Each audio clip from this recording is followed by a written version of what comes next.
안녕하세요. PSAT 5급 공채 상황 판단 영역의 기출 해설을 맡은 김영진입니다.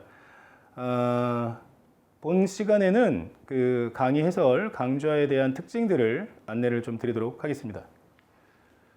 자, 화면 보시면 좌측에 노란색으로 보이는 교재를 통해서 강의가 진행이 될 거고요. 본 교재는 최신 기출문제 5개년으로 구성이 되어 있습니다. 그래서 이 교재를 가지고 강의에 참여해 주시는 것을 권해드리고요. 특징은 한 3가지 정도 말씀을 드리도록 할게요. 자, 첫 번째는 이 강의는 최신 연도 기출부터 강의가 진행이 됩니다. 당연한 얘기겠지만 최신 연도가 최신 출제 경향을 반영하는 모델이 되겠죠. 당연히 최신 연도부터 거꾸로 역산해서 내려가시는 그런 형태로 공부를 하시면 되는데요.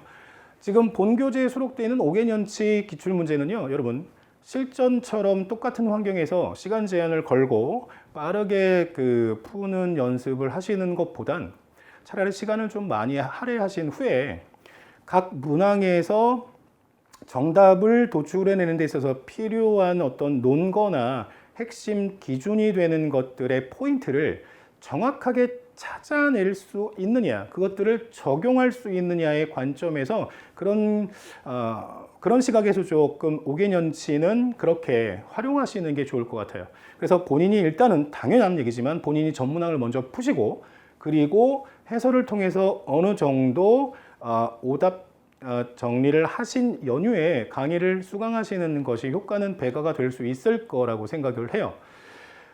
그리고 나서 이전에 과거 기출문제들이 꽤 있죠. 그 기출문제를 통해서 실전 모의고사처럼 활용을 하시면 좋을 것 같습니다. 물론 출제 경향이 최근으로 가면 갈수록 경향에 대한 변화들은 있잖아요. 그럼 과거 것은 출제 경향을 반영하지 않을 수도 있겠지만 그래도 동일한 시험으로서 문제의 퀄리티가 사실은 실제 기출만큼 좋은 문제는 사실 어느 시장에도 없죠.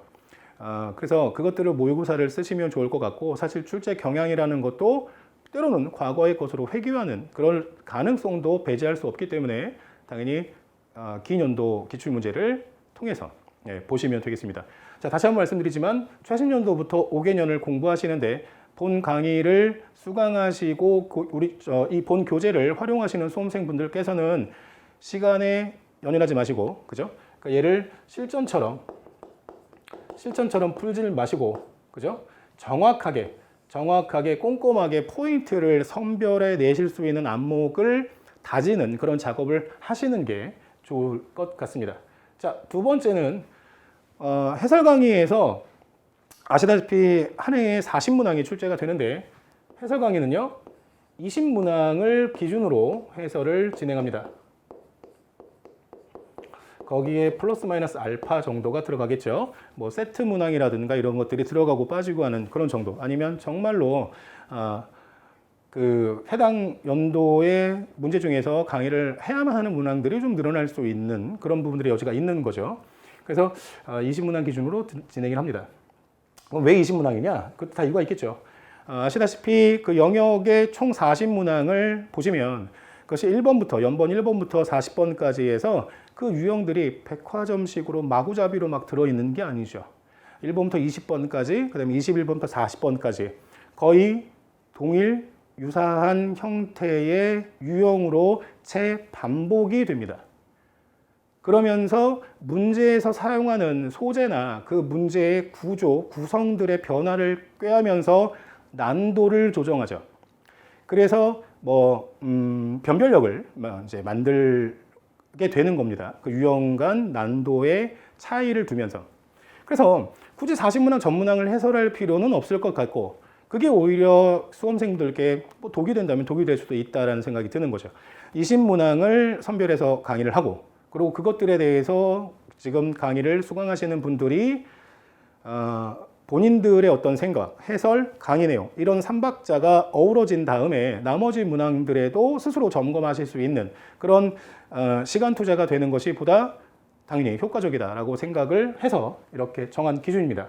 그리고 문항을 선별하는 기준은 당연히 우리 교재에 보시면 본 교재 보시면 난이도가 이제 상중하로 표시가 되어 있어요. 그래서 난이도 상급 위주로 들어가긴 합니다만은 상만을 다 구성하는 것이 아니라 난이도가 다소 떨어지더라도 좀 쉬운 문제라도 그 유형의 대표성을 갖는다라고 한다면 그 대표 유형까지 같이 고려해서 이렇게 구성을 했습니다. 그래서 이 부분을 감안을 하시고, 그러니까 난이도 상급은 웬만하면 좀 다 처리를 하려고 하니까 당연히 나머지 문항을 여러분들께서 스스로 하실 때 큰 무리는 없을 거라 이렇게 조심스럽게 생각을 해보고요.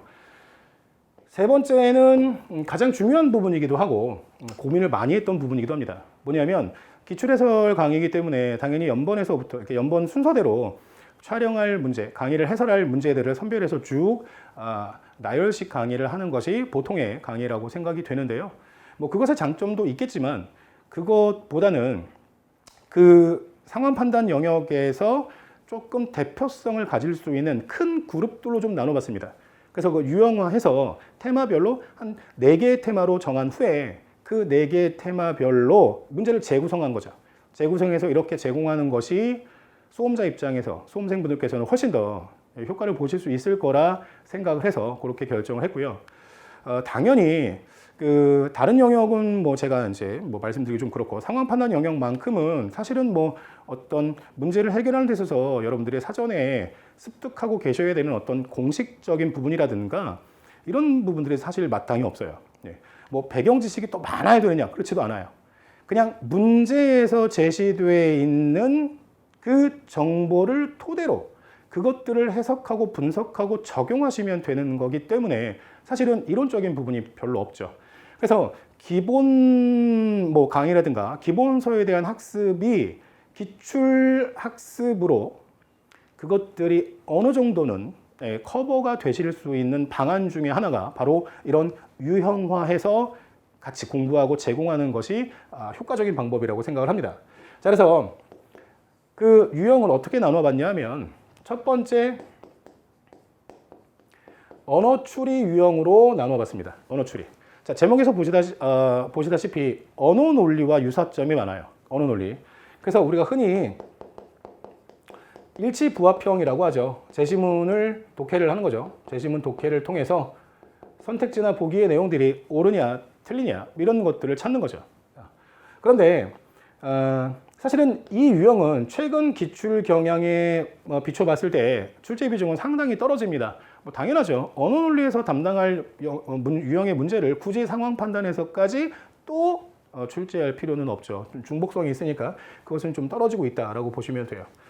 그리고 사실 독해력은 외람된 이거는 뭐 제가 이제 추가로 말씀드리는 거지만 독해력은 어떤 영역과 유형을 불문하고 당연히 그 어떤 문항을 해결하는 데 있어서의 그 제시된 어떤 글에 대한 이해는 항상 바탕이 되는 거죠. 독해력을 묻지 않는 그 독해 이해력을 평가 요소에서 배제하는 문항은 어디에도 없습니다. 그래서 요거는 다 전방위적으로 이제 필요한 그 요소라고 생각을 하시면 되고요.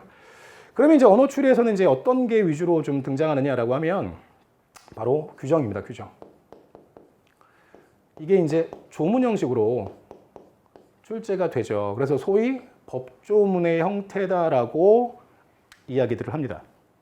자, 요 형태는 사실 언어 논리에서는 출제가 되지 않는, 그죠? 잘 되지 않는. 그래서 상황 판단만의 유형이라고 보시면 돼요. 이렇게. 그래서 요거 위주로 가는데 사실 이 부분도 그러면 법조문의 형식을 두고 있다 전부 다 언어 추리 유형에 해당된다라고 보진 않았습니다. 실질적 형식을 조문의 형식을 취하지만 실질적으로 타 영역에 해당되는 어떤 그런 구조를 갖고 있고 그러한 풀이 과정들을 거쳐야 한다면 다른 영역으로 배치를 했으니 그거는 참고하시면 될 것 같고요. 정작 중요한 건 하나 더 있죠. 여기에다가 이 상황 판단에서는 그럼 이런 유형들을 어떻게 처리하느냐? 바로 뭐와 적용이 되냐면 사례와 접목이 되면서 사례에 적용을 하는 문제 해결을 묻고 있습니다.